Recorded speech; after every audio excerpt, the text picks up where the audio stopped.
Hello, good afternoon everyone. Right now, nandito ako ngayon sa Bacoor City, Cavite. Nandito ako sa house apartment. Ito po yung unit. Nandito po ako sa location. Kung mapapansin nyo, maraming tricycle na dumadaan. Tanghalin tapat po kasi ngayon.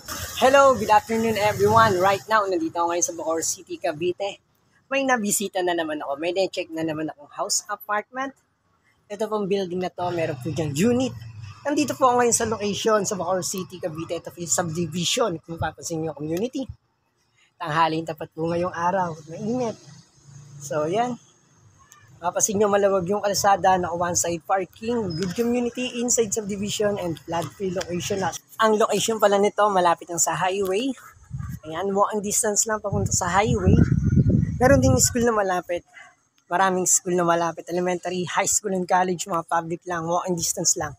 May malapit sa hospital, malapit sa mall, malapit sa lahat, maganda yung location. The best yung bahay at yung unit.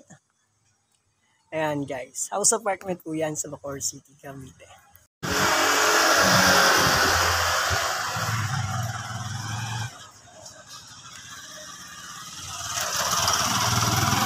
Chine-check natin itong house apartment. Ayan, itong building na to.